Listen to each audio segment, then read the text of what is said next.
کہ نگاہ اگر ناپاک ہے تو وجود کے ناپاک ہونے کے اندر تاخیر نہیں ہوتی، دیر نہیں لگتی، پہلے نگاہ بھٹکتی ہے، پھر دل بہکتا ہے، اور پھر قدم لڑکھڑا جاتے ہیں، اور آدمی کی دنیا آخرت دونوں برباد ہو جاتی ہے۔ اے رسول گرامی وقار صلی اللہ تعالی علیہ وسلم کے پیارے دیوانوں، اسی لیے اولیاء کاملین بلکہ خود حضور صلی اللہ علیہ وسلم جب راہ چلتے، غور سے سنیں، عمل کی اللہ مجھے آپ کو سب کو توفیق عطا فرمائے، حضور صلی اللہ علیہ وسلم چلتے تو آپ کی نگاہوں کا عالم کیا تھا؟ اسی کو اعلی حضرت عظیم البرکت امام عشق و محبت نے کہا، نیچی آنکھوں کی شرم و حیا پر درود، اونچی بینی کی رفعت پہ لاکھوں سلام۔ سرکار جب چلتے تو نگاہیں نیچی ہوتی تھی، یہ نیچی ہوتی تھی۔ نیچی نگاہ رکھنا یہ نگاہوں کی پاکیزگی ہے، بلکہ فرمایا گیا کہ اگر کوئی شخص کسی کے گھر میں جھانک رہا ہے اور گھر والوں نے پتھر مارا اور اس کی آنکھ پھٹ گئی تو کوئی قصاص لینے کی ضرورت نہیں، کوئی بدلہ نہیں، ورنہ قرآن کہتا ہے آنکھ کا بدلہ آنکھ سے۔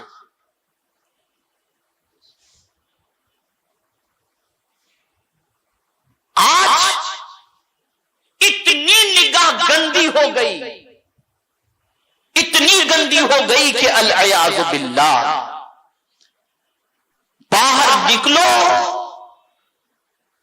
تو اللہ خیر فرمائے کیا پوزیشن ہوتی ہے۔ کالج کی سیڑھی پر دیکھ لیجئے، آپ یونیورسٹی میں دیکھ لیجئے، آج کالج کی لڑکیوں کی جو کالج ہوتی ہے اور وہ جب نکلتی ہیں تو باہر کھڑے رہنے والے نوجوانوں کو دیکھ لیجئے، راہ چلنے والی لڑکیوں کو تاکنے جھانکنے کا سسٹم دیکھ لیجئے۔ اب جب نگاہی گندی ہو گئی ہے، نگاہی گندی ہو گئی ہے تو آپ کامیاب کہاں سے ہوں گے؟ مجھے بڑی پیاری بات یاد آ رہی ہے، اللہ اکبر، بڑی پیاری، اللہ کا کرم ہے، بات یاد آ گئی، بہت سمجھنے والی بات ہے۔ سلطان الہند غریب نواز رحمت اللہ تعالی علیہ جب اجمیر کی دھرتی پر تشریف لائے اور یہ کہا گیا کہ آپ جہاں قیام پذیر تھے، کہا گیا اٹھ جاؤ، یہ ہمارے اونٹوں کی بیٹھنے کی جگہ ہے، تو خواجہ صاحب تو اٹھ گئے، لیکن فرمایا اونٹ یہیں بیٹھے رہیں گے۔ پھر اونٹ بیٹھے تو اٹھے ہی نہیں، پھر آ کر کے معافی مانگی گئی، تب جا کر کے اونٹ کو وہاں سے اٹھنے کے لیے کہا گیا اور اونٹ اٹھ گئے۔ خواجہ صاحب بیٹھے ہوئے تھے اپنے مست۔ اب لوگوں کی پوزیشن ایسی کہ خواجہ صاحب کے پاس جا رہے ہیں، مل رہے ہیں، اور ان کے صدقے میں اللہ کرم فرما رہا ہے، لوگوں کی زندگیاں بدل رہی ہیں، لوگ دائرے اسلام کے اندر آ رہے ہیں، لوگ گناہوں سے توبہ کر رہے ہیں، لوگوں کے اندر انسانیت پیدا ہو رہی ہے، مخلوق خدا کے لیے مہربانی کا جذبہ پیدا ہو رہی ہے، یہ ساری چیزیں ہو رہی ہیں۔ اب اس زمانے کے بادشاہ کو وہاں کے تکلیف ہوئی اور اس نے سوچا کہ یہ تو تختہ الٹ دیں گے، کہیں ماننے والے سب ہو گئے تو ان کو نکالا جائے۔ کوشش کی گئی لیکن کوشش برابر نہیں ہوئی، تو پھر جو حربہ استعمال کیا گیا اسے سمجھیے، پورا تفصیلی واقعہ ہے، میں اس لمبے تک نہیں جاتا، نگاہ کے حوالے سے سمجھاتا ہوں۔ تو اس زمانے میں اس کے پاس، پرتھوی راج کے پاس جادوگر تھے، جادوگروں کی فوج تھی۔ اس نے جادوگروں کو بلایا اور کہا کہ بھئی اب تم جادو کے ذریعے ان کو ہٹاؤ۔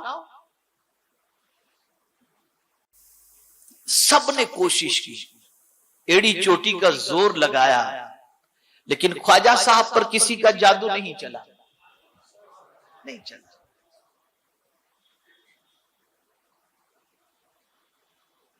تو جادوگر جب شکست کھا گئے تو بڑے جادوگر سے خواجہ صاحب کے حوالے سے پرتھوی راج نے پوچھا کہ ذرا یہ بتاؤ کہ جادو اثر کیوں نہیں کرتا؟ اب جملہ سنیے گا آپ۔ اس جادوگر نے جواب میں کہا خواجہ کی نگاہ بڑی پاک ہے، نگاہ بڑی پاک ہے، اس لیے ان پر جادو نہیں اثر کر رہا۔ کہا چلو نگاہوں کو ناپاک کرنے کا انتظام کیا جائے. تو ایک بچی تھی جو بڑی خوبصورت تھی. پہلے تو یہ کیا گیا کہ نوجوان بچیوں کو، خواجہ صاحب چونکہ انا ساگر کے قریب تھے تو انا ساگر میں نہانے کے لیے جوان بچیوں کو بھیجا گیا. خواجہ صاحب تلاوت میں مصروف تھے تو بچیاں نہائیں اور چپ چاپ چلی آئی. کہا بھائی وہ تو ایسا مست ہے کہ نظر اٹھا کر دیکھتا ہی نہیں.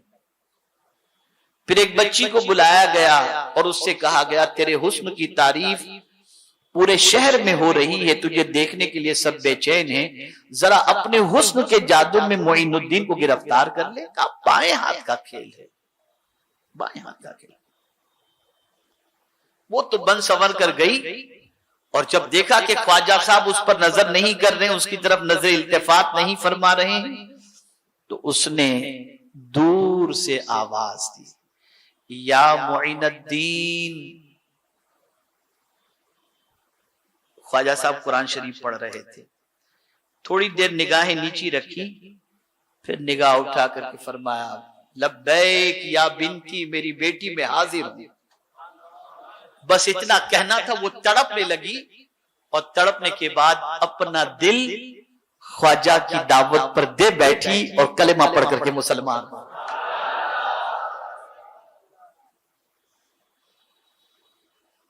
نکاح کا پاک ہونا بہت ضروری ہے.